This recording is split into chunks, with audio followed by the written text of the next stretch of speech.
పవన్ కళ్యాణ్ కు హరిరామ జోగయ్య లేఖ రాజ్యాధికారంపై వైఖరి స్పష్టం చేయాలన్న జోగయ్య.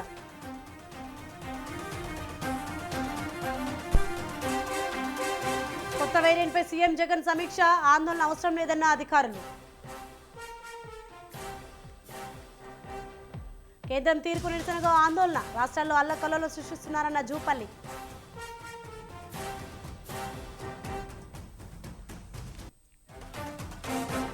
రాచకొండ పరిధిలో అంతర్రాష్ట్ర డ్రగ్ ముఠా అరెస్ట్, పెడ్లర్ నుండి 30 గ్రాముల MDM డ్రగ్స్ స్వాధీనం.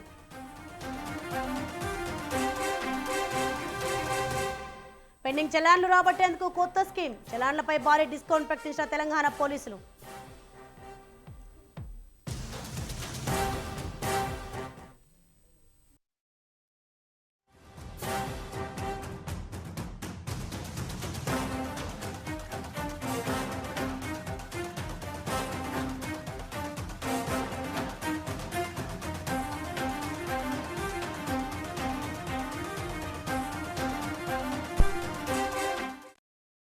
రైట్ బ్రేకింగ్ న్యూస్ చూస్తున్న వాహనదారులకు ప్రభుత్వం గుడ్ న్యూస్ వినిపించింది.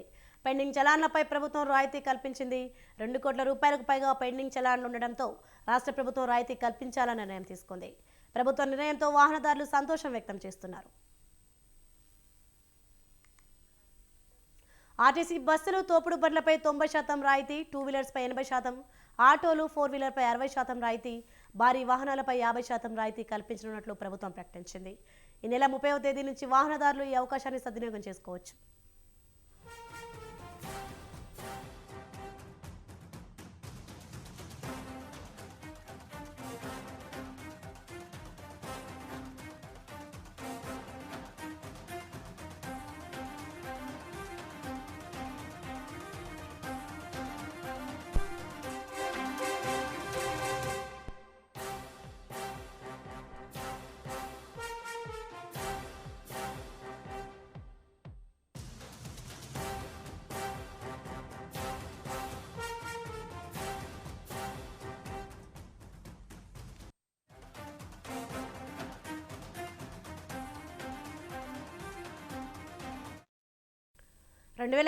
ఫిబ్రవరి నెలలో పెండింగ్ చలాన్లపై నాటి ప్రభుత్వం రాయితీ కల్పించిన సంగతి తెలిసిందే.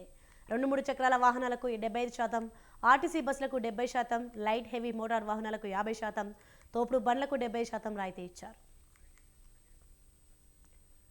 రైట్, ఇదే అంశంపై మరింత సమాచారం మా ప్రతినిధి ఉషా ఫోన్ లైన్లో అందిస్తారు. ఉషా, వాహనదారులకు తెలంగాణ ప్రభుత్వం చెప్పింది. ప్రస్తుతం చూస్తున్నట్లయితే పెండింగ్ చలాన్లకు సంబంధించినటువంటి ఏదైతే చలాన్లు ఉన్నాయో వాటికి సంబంధించి డిస్కౌంట్ ఇవ్వనున్నట్టు రాష్ట్ర పోలీసులు కాన్స్టేబుల్ ఆదేశాలు జారీ చేశారు. గతంలో ఇచ్చినటువంటి దానికంటే ఎక్కువ డిస్కౌంట్ ఇస్తున్న పోలీసులు పేర్కొన్నారు. ఈ నెల 26వ తారీఖు నుంచి కూడా పెండింగ్ చలాన్లకు సంబంధించి డిస్కౌంట్స్ తగ్గే అవకాశాన్ని అయితే ఆపిస్తున్నారు. ఆర్టీసీ డ్రైవర్స్, తోపుడు బండ్ల వారికి మాత్రం 90% డిస్కౌంట్ ఇస్తున్నారు. అలాగే 2 వీలర్స్ మాత్రం 80% డిస్కౌంట్ ఇస్తున్నారు. 4 వీలర్స్, ఆటోలకు 60% డిస్కౌంట్. అలాగే లారీలతో పాటు ఇతర వెహికల్స్, హెవీ వెహికల్స్ ఏదైతే ఉంటాయో వాటన్నిటికీ కలిసి 50% డిస్కౌంట్ ఇస్తున్నారు. ఈ మొత్తం కూడా ఈ ప్రాసెస్ మొత్తం కూడా చలాన్లతో ఆన్లైన్ లో పాటు మీ సేవా సెంటర్స్ లో డిస్కౌంట్ కి సంబంధించినటువంటి పేమెంట్స్ అన్ని, ట్రాన్సాక్షన్స్ అన్ని చేసుకోవాల్సింది ఇప్పటికే ఉన్నతాధికారులు వాహనదారులకు అయితే డిస్కౌంట్ చెప్పినట్టుగానే తెలుస్తుంది. 2022లో డిస్కౌంట్ ఇచ్చినప్పుడు రాష్ట్ర వ్యాప్తంగా 300 కోట్ల చలాన్లు చేసింది ప్రభుత్వమే. అలాగే ఆ తర్వాత జనరేట్ అయినటువంటి చలాన్లతో సరిగ్గా వసూలు కాలేదు డబ్బులు మాత్రము. అలాగే ప్రస్తుతం రాష్ట్ర వ్యాప్తంగా 2 కోట్ల పైగా పెండింగ్ లో ఉన్న చలాన్లు మొత్తం కూడా ఈ 26వ తారీఖు నుంచి చలాన్లకు సంబంధించి ఆదేశాలు ఇచ్చారు. కాబట్టి మీ సేవా సెంటర్ లో ప్రతి ఒక్కరు కూడా అప్లై చేసుకోవచ్చు. చలాన్లు మొత్తం కూడా క్లియర్ చేస్తున్న అయితే వెసులుబాటు అయితే ట్రాఫిక్ పోలీసు అయితే కల్పించినట్లయితే తెలుస్తుంది. Right, thank you Usha.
Right మరొక బ్రేకింగ్ న్యూస్ చూస్తున్నాం. చిత్తూరు జిల్లా బంగారుపాలెం మండలం బోడబండ గ్రామంలో ఏనుగులు బీభత్సం సృష్టించాయి.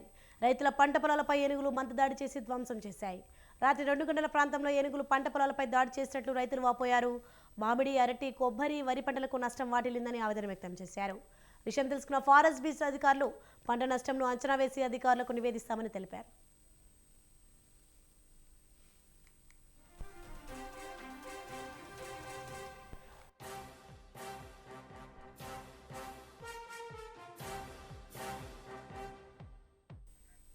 చిత్తూరు జిల్లా బంగారుపాలెం మండలం బోడబండ్ల గ్రామంలో ఏనుగులు బీభత్సం సృష్టించాయి. రైతుల పంట పొలాలపై ఏనుగులు మందదాడి చేసి ధ్వంసం చేశాయి. రాత్రి 2 గంటల ప్రాంతంలో ఏనుగులు పంట పొలాలపై దాడి చేసినట్లు రైతులు వాపోయారు. మామిడి, అరటి, కొబ్బరి, వరి పంటలకు నష్టం వాటిల్లిందని ఆవేదన వ్యక్తం చేశారు. విషయం తెలుసుకున్న ఫారెస్ట్ బీచ్ అధికారులు పంట నష్టంను అంచనా వేసి అధికారులకు నివేదిస్తామని తెలిపారు.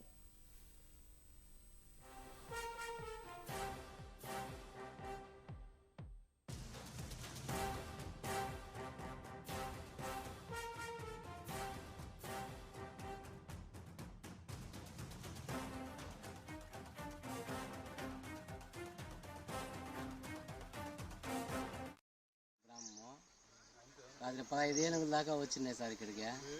వచ్చి అంటి చెట్లు, మామిడి చెట్లు, టెంకాయ చెట్లు మొత్తం ఇంచేసి దంసం ఫారెస్ట్ వాళ్ళకి చెప్పినాము. వచ్చి చూసుకోపోయినారు సార్ వాళ్ళు కూడా. ఇప్పుడుదా దగ్గర 1.5 లక్ష దాకా నష్టం అయిపోయింది సార్ మాకు. దగ్గర 10 ఎకరాల దాకా ఉన్నా సార్ తోపు ఇక్కడ. ఇక్కడ ఏమన్నా కట్టేసిన ఆవులు ఆవులు కట్టేసినాం సార్. ఆవులు తెంపుకొని పూసినాయి, ఆవుకి ఏం కాలేదు. ఉండే టెంకాయ చెట్లు, మామిడి చెట్లు, ఈ అంటి చెట్లు మొత్తం ధ్వంసం చేయాలి. ఎన్ని రోజులకు వస్తున్నాయి ఇక్కడ ఏనుగులు? మీకు ఇదే సార్ ఫస్ట్ రావడం. నిన్న వచ్చినాయి, మళ్ళీ రాత్రి వచ్చేసినాయి. నిన్న వచ్చి మొత్తం ఇంచినాయి, మళ్ళీ రాత్రి ఉండేదంతా కొత్త ఇంచేసి పూసినాయి. ఎంతమంది రైతులు ఉన్నారు? ఎన్ని ఎకరాలు ఉంది ఇక్కడ మీకు పొలమ్మా? ఇక్కడ 10 ఎకరాలు ఉంది సార్. మేము 4 మంది సార్ రైతుల. మీ అన్నదమ్ముల్లా? అవును సార్, అన్నదమ్ములు. 15 ఎకరాలు ఉందా? 15 ఎకరాలు ఉంది సార్. ఎంత నష్టం జరిగింది ఇక్కడ? ఎన్ని ఎకరాల్లో? 1.5 లక్ష దాకా నష్టం అయింది సార్. ఎన్ని ఎకరాలు తొక్కేసినాయి మాదిరి? 2 ఎకరాలు తొక్కేసినాయి సార్. మా చిత్తూరు జిల్లా బంగారుపాలెం మండలంలో బోడబండ్ల గ్రామము. రాత్రి 15 ఏనుగుల దాకా వచ్చినాయి సార్ ఇక్కడికి.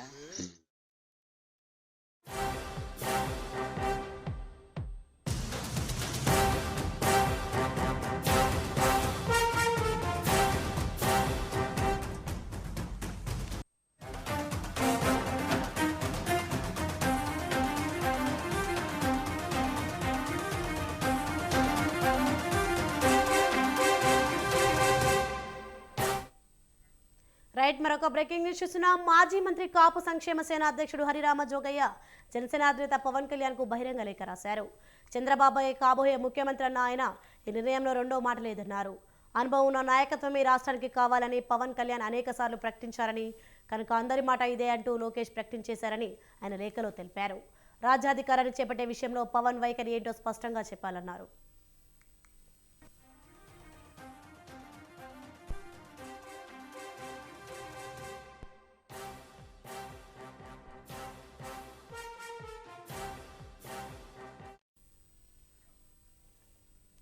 లోకేష్ ఆశిస్తున్నట్లు చంద్రబాబును పూర్తికాలం సీఎం చేయడానికి మీ ఆమోదం ఉందా అంటూ ప్రశ్నించారు. మీరే ముఖ్యమంత్రి కావాలని కోరుకుంటున్న జన సైనికుల కలలు ఏం కావాలంటూ ప్రశ్నలు గుప్పించారు. రాష్ట్రంలో అవినీతి ఆరోపణలు ఎదుర్కొంటున్న 2 కులాలు నాయకులు రాజ్యమేలుతున్నారని, 80% జనాభా ఉన్న బడుగు బలహీన వర్గాలకు మోక్షం ఎప్పుడు అంటూ పవన్ నిలదీశారు. మీ ద్వారా నీతిమంతమైన పాలన అందిస్తారని ఆశిస్తున్న ప్రజానికానికి మీరే చెప్పే సమాధానం ఏంటని ప్రశ్నించారు.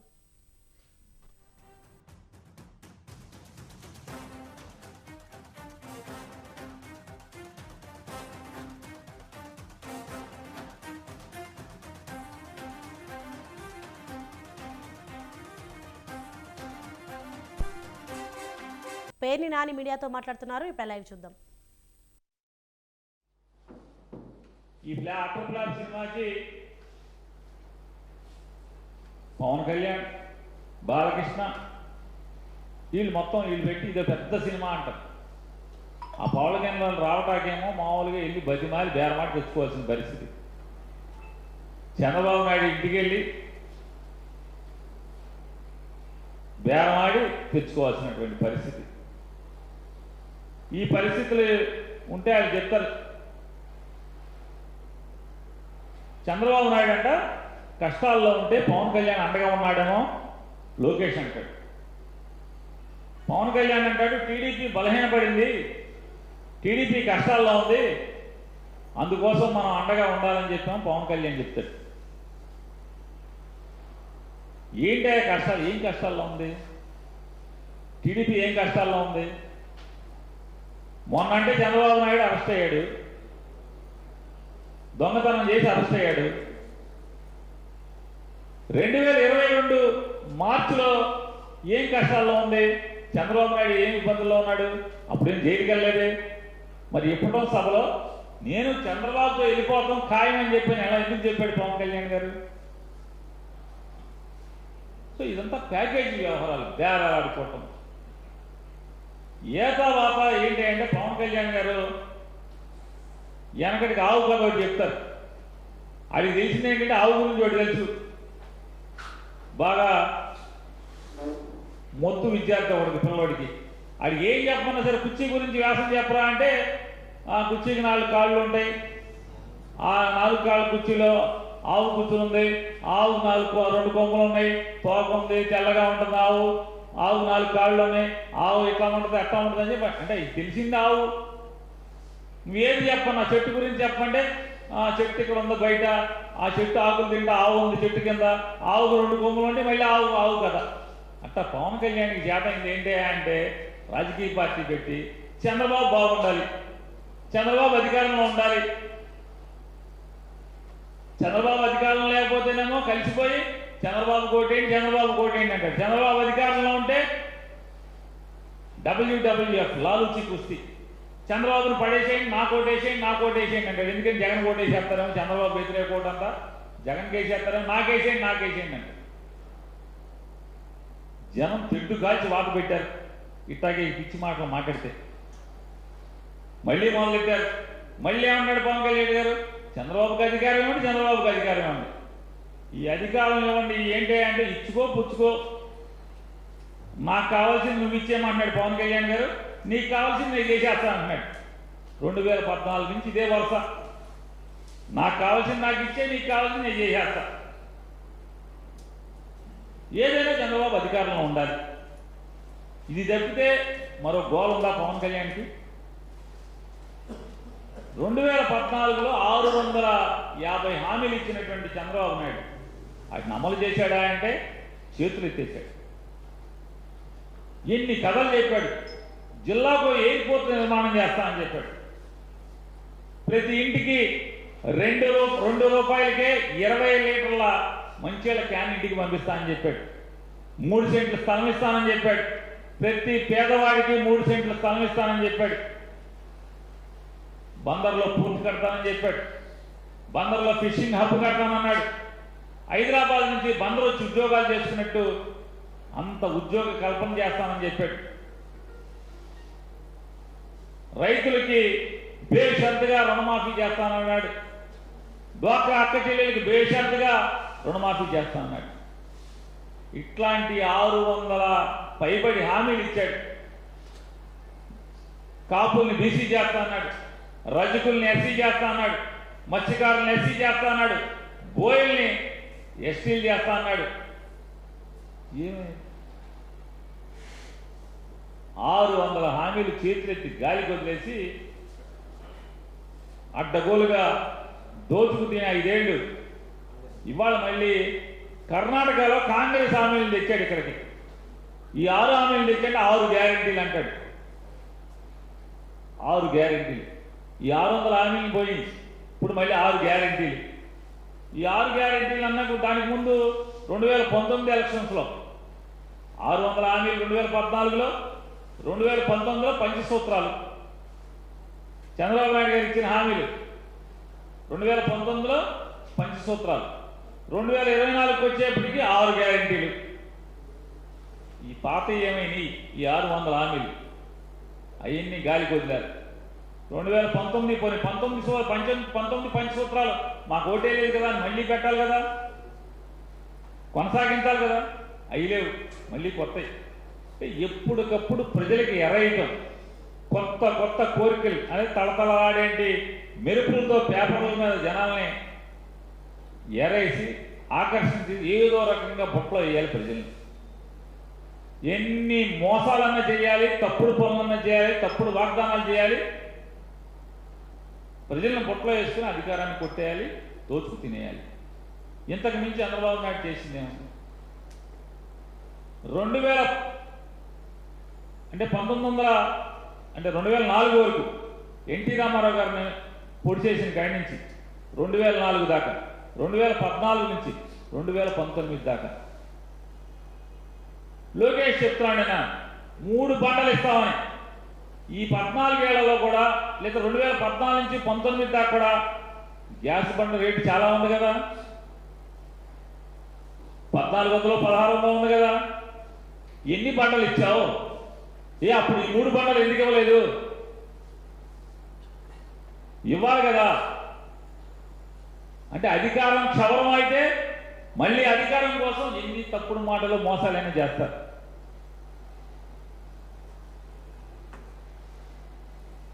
2014 నుంచి 19 దాకా ఫ్రీ టికెట్లు అయ్యి మహిళలకు ఫ్రీ బస్ టికెట్ ఎందుకు ఇవ్వలేదు?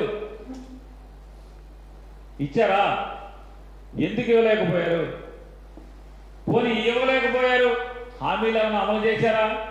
600 హామీలు అమలు చేయరు, మళ్ళీ కొత్తగా ఈ మోసాలు చేస్తారు.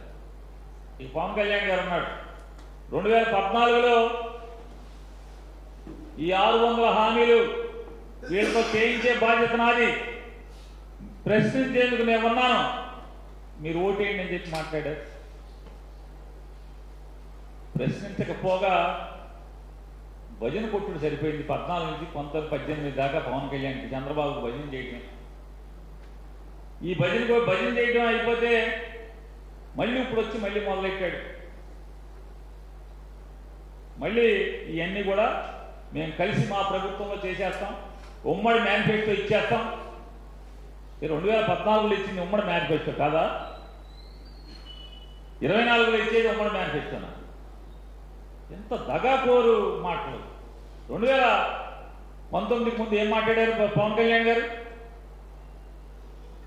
నా తల్లిని దూషించావు, నా కుటుంబాన్ని అవమానపరిచావు, ఖబర్దార్ లోకేష్ నాయుడు, నీ అంతు చూస్తానని చెప్పి మాట్లాడారు. ఇవాళ ఇదే లోకేష్ నాయుడు దూక్కుంటా వెళ్ళినటువంటి ఈ యాత్ర పేరుతో యువకులం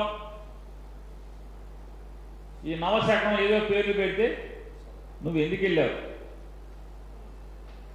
ఖబర్దార్ అన్నావు కదా లోకేష్ నాయుడిని, అంతు చూస్తానన్నావు కదా, శంకరగిరి మాన్యాలు పట్టిస్తా అన్నావు కదా. లోకేష్ నాయుడు నీ అమ్మగారికి క్షమాపణ చెప్పాడా? నీకు క్షమాపణ చెప్పాడా? నీ కాళ్ళు పట్టుకున్నాడా?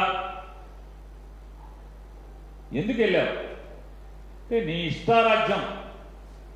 అంటే చంద్రబాబు నాయుడు మోసానికి గురైనటువంటి కాపులు ఆ చంద్రబాబు నాయుడు మీద కోపంతో కసితో జగన్మోహన్ రెడ్డి గారికి అండగా వెళ్ళిపోతారు, ఓటేస్తారని కంగారులో రెచ్చగొట్టడానికి మా అమ్మను తిట్టారు లోకేష్ నాయుడు, ఆనంద్ తిట్టాడు, ఏనం తిట్టాడు, కాబట్టి నాకు ఓటేసేయండి అని చెప్పి ఆ రోజు మాట్లాడారు.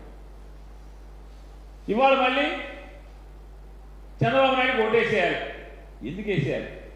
నిన్న ఇదే లోకేష్ దొంగ అన్నావు కదా, గజ దొంగ అన్నావు కదా, దోపిడీదారు అన్నావు కదా, చంద్రబాబు నాయుడు దోచుకుతున్నాడు అన్నావు కదా.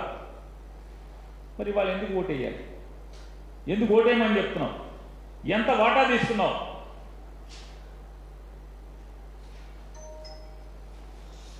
ఇంకా మాట్లాడావు రెచ్చగొట్ట. కమ్మోళ్ళు రెడ్లేనా రాజ్యాధికారం చేసేది? మనకు వద్దా రాజ్యాధికారం అన్నావు, మీకు వద్దా అన్నావు. బందర్ వచ్చి ప్లేనరీ మీటింగ్ పెట్టి బందర్లో కమ్మోళ్ళకి రెడ్లకైనా రాజ్యాధికారం మీకు వద్దా?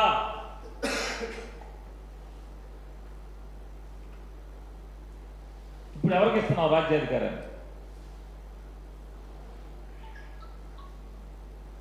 నన్ను, అంబటి రాంబాబు గారినో, అమర్నో, కన్నబాబునో వైఎస్ఆర్ కాంగ్రెస్ పార్టీ ప్రభుత్వంలో కాపు కులంలో పుట్టి మర్యాదగా బతుకుతున్నటువంటి మేమందరం జగన్ రెడ్డికి పాలేదు అని చెప్పని నీ మనుషులతో తిట్టించావు.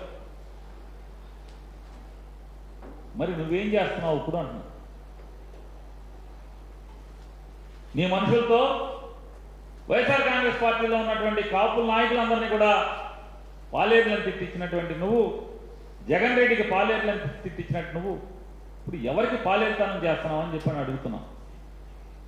మీకు కుల ఫీలింగ్ లేదని చెప్పి తిట్టావు. కులభావం లేకపోవడం వల్లే ఈ ఆంధ్రప్రదేశ్ రాష్ట్రం చెడిపోతుందన్నావు. మరి ఏమైంది ఆ కులభావన? పవన్ కళ్యాణ్ గారికి ఉన్నటువంటి కులభావన, క్యాస్ట్ ఫీలింగ్ ఏమైపోయింది? జగన్మోహన్ రెడ్డి గారు సంక్షేమ కార్యక్రమాలు చేస్తుంటే పవన్ కళ్యాణ్, చంద్రబాబు నాయుడు గారు కలిసి సంక్షేమం ఉండటం వల్ల ఈ రాష్ట్రం జగన్మోహన్ రెడ్డి సంక్షేమం దెబ్బకి సంక్షోభంలోకి వెళ్ళిపోతుంది. ఈ రాష్ట్రం ఒక శ్రీలంక అవుతుంది, ఈ రాష్ట్రం ఒక పాకిస్తాన్ అవుతుంది అని చెప్పి మాట్లాడారు. పవన్ కళ్యాణ్ మాట్లాడాడు, చంద్రబాబు నాయుడు మాట్లాడాడు, లోకేష్ నాయుడు మాట్లాడాడు. ఇప్పటిలో వచ్చేప్పటికీ పాపం పవన్ కళ్యాణ్ గారు జగన్మోహన్ రెడ్డి ఇచ్చే పథకాలన్నీ నేను కూడా ఇస్తానని చెప్పి మాట్లాడాడు.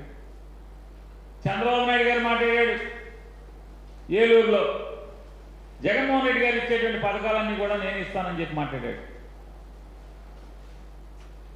అప్పుడు వీళ్ళది ఇది శ్రీలంక, పాకిస్తాన్ అవదు ఈ రాష్ట్రం. ఇవాళ భోగాపురంలో వీళ్ళందరూ మాట్లాడతారు. ఏంటి అంటే ఇప్పుడు ఇచ్చే జగన్ పథకాల కంటే 3 రెట్లు మేము ఇస్తామని చెప్పి మాట్లాడుతున్నారు. అంటే వేలం పాట ఇది. అంటే మీ అధికారం కోసం ఎంతకైనా బరి తెగించి నోరు ఎలా కావాలంటే అలా మాట్లాడతారు. 2-3 ఏళ్ల పాటు ఈ సంక్షేమ కార్యక్రమాల వల్ల ఈ రాష్ట్రం దివాళా తీసిందని చెప్పి మాట్లాడతారు. 3 ఏళ్ల తర్వాత మేము కూడా జగన్మోహన్ రెడ్డి గారితో సమానంగా సంక్షేమ కార్యక్రమాలు ఇస్తాం, సంక్షేమ కార్యక్రమాలు మానం అని చెప్తారు. ఇవాళ ఎన్నికలకు వచ్చేప్పటికి జగన్మోహన్ రెడ్డి గారి కంటే కూడా 3 రెట్లు సంక్షేమం మేము ఇస్తామని చెప్పి మాట్లాడతారు. జగన్ గారు ఇచ్చేటువంటి సంక్షేమం కంటే 3 రెట్లు ఇస్తారండి, 3 రెట్లు. మరి ఇప్పుడు ఏమవుతుంది ఈ రాష్ట్రం? సంపద సృష్టిస్తానంట. ఎవడు కన్నం వేస్తావు? ఎవరి జేబులు కన్నాలేసి ఈ 3 రెట్లు 4 రెట్లు ఇస్తావు? అంటే మేము చేస్తేనేమో ఇదేదో తప్పు చేస్తున్నట్టు, మీరేమో ఇట్లా చేస్తారు. ఇవాళ ఈ 55 మాసాల్లో జగన్మోహన్ రెడ్డి గారు ఈ రాష్ట్ర ప్రజలకి సరాసరి వారి అకౌంట్లోకి వేసినటువంటి సంక్షేమ కార్యక్రమాల విలువ 2,40,000 కోట్ల రూపాయల డబ్బుని జన్ అకౌంట్లోకి సరాసరి నయా పైసా లంచం లేకుండా వేయటం జరిగింది. ఇతర కార్యక్రమాలు కాకుండా. అంటే మీరెంత వేయాలి ఇప్పుడు? 7 లక్షల కోట్ల రూపాయలు మీరు సరాసరి వేస్తామని చెప్పి చెప్తున్నారు. మీ ఇంట్లో డబ్బులు చేస్తావా? నువ్వు ఇప్పుడు దాకా సంపాదించిన పాపా సొమ్ములు చేస్తావా? ఎక్కడి నుంచి చేస్తారు? మీరు అన్నారు కదా ఈ జగన్మోహన్ రెడ్డి గారి డబ్బులు కాదని. 7 లక్షల కోట్ల రూపాయలు ఎక్కడి నుంచి తెస్తారు మీరు? మరి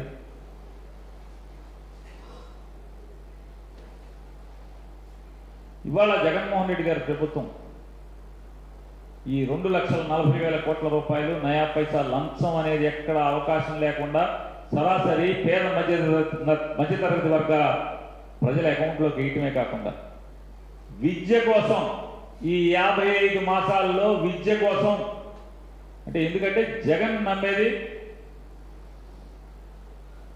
ఈ రాష్ట్రంలో పేదరికం తగ్గాలంటే ఈ రాష్ట్రంలో ఉన్నటువంటి 1 కోటి పైచిలుకు ఉన్నటువంటి పేద మధ్యతరగతి వర్గాల్లోని ఆ ఇళ్లలో పేదరికం పోవాలంటే కేవలం ఆ ఇంట్లో ఉన్నటువంటి పిల్లల ఉన్నత చదువుల ద్వారా మాత్రమే ఆ ఇంట్లో పేదరికం పోతుందని నమ్మేటువంటి వ్యక్తి జగన్మోహన్ రెడ్డి గారు. కాబట్టి చదువు కోసం 70,000 కోట్ల రూపాయలను ఖర్చు పెట్టడం జరిగింది. కేవలం ఈ రాష్ట్రంలో చదువుని అభివృద్ధి చేయడం కోసం, చదువుని బాగు చేయడం కోసం 70,000 కోట్ల రూపాయలు ఖర్చు పెడితే ఇదే చంద్రబాబు నాయుడు అధికారంలో ఉండగా మదంతో కావరంతో మాట్లాడినటువంటి మాట, చదువులు ప్రభుత్వం బాధ్యత కాదు, చదువు చెప్పించడం అనేది రాష్ట్ర ప్రభుత్వ బాధ్యత కాదు అని చెప్పిన ముఖ్యమంత్రి చంద్రబాబు నాయుడు అయితే, మీ ఇంట్లో పుట్టినటువంటి పిల్లవాడికి ఓనమాలు దగ్గరించి డిగ్రీ చదివే వరకు కూడా చదువు చెప్పే బాధ్యత ఈ ప్రభుత్వానికి అని బాధ్యతతో మాట్లాడినటువంటి మా వ్యక్తి జగన్మోహన్ రెడ్డి గారు. ఇవాళ తెల్లవారుజామున తలుపు తట్టి నిద్ర లేపి చేతిలో డబ్బులు పెట్టేటువంటి పెన్షన్ 64 లక్షల మందికి ఇచ్చేటువంటి పెన్షన్ విలువ సాలిన భారతదేశంలో మీ ఇష్టం వచ్చిన రాష్ట్రాన్ని ఎంచుకోండి. అత్యధిక జనాభా ఉన్నటువంటి ఉత్తరప్రదేశ్ రాష్ట్రం దగ్గర నుంచి అత్యల్ప సంఖ్యలో ఉన్నటువంటి ఈశాన్య రాష్ట్రాల్లో ఎక్కడ తీసుకున్నా మీ ఇష్టం. ఎక్కడ తీసుకున్నా కూడా 8,000 కోట్ల బడ్జెట్ నుంచి ఏ రాష్ట్రంలో లేదు. పెన్షన్ల బడ్జెట్ ముసలి వాళ్ళకి, వితంతువులకి, వికలాంగులకి ఇచ్చేటువంటి పెన్షన్ల బడ్జెట్ విలువ 8,000 కోట్ల రూపాయల నుంచి ఒక్క పైసా కూడా ఎక్కడా లేదు. కానీ ఆంధ్రప్రదేశ్ రాష్ట్రం ఖర్చు పెట్టేటువంటి బడ్జెట్ విలువ 20,000 కోట్ల పైబడి ఆంధ్రప్రదేశ్ రాష్ట్రం పెన్షన్ల కోసం ఖర్చు పెడుతుంది. 20,000 కోట్ల పైబడి సంవత్సరానికి. ఇవాళ వీళ్ళ ముగ్గురు మాట్లాడతారు. ఈ సబ్జెక్ట్ ఏంటి అంటే, ఇద్దరు మాయగాళ్ళు, పెద్ద మాయగాడు, చిన్న మాయగాడు, ఒక బేరగాడు. వీళ్ళ ముగ్గురు సభ పెట్టి జనాల్ని మరొకసారి మోసం చేసే తక్కువ తమారు విద్య కోసం రకరకాల సర్కస్సులు చేస్తూ ఇవాళ మనందరినీ మోసం చేయడానికి కులాల పేరుతో, మతాల పేరుతో, దొంగ హామీల పేరుతో ఎరచూపి మరొక్కసారి రాష్ట్రాన్ని దోచుకుంటాకి ఇద్దరు మాయగాళ్ళు, ఒక బేరగాడు కలిసి బయలుదేరారు. కాబట్టి రాష్ట్ర ప్రజలందరినీ కూడా జాగరూకతో ఉండమని చెప్పని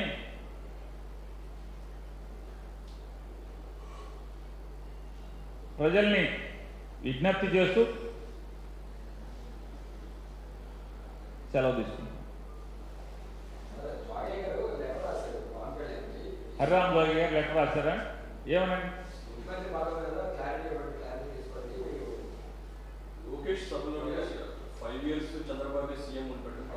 జోగయ్య గారు మాజీ ఎమ్మెల్యే, మాజీ మంత్రి, మాజీ పార్లమెంట్ సభ్యుడు, మాజీ జిల్లా పరిషత్ చైర్మన్. మరి ఆయన మంచోడో, తెంగరోడో, చిన్నపిల్లోడో, అమాయకుడో మనకు అర్థం కాదు. ఇవి bulletin updates. For more updates keep watching స్వతంత్ర న్యూస్.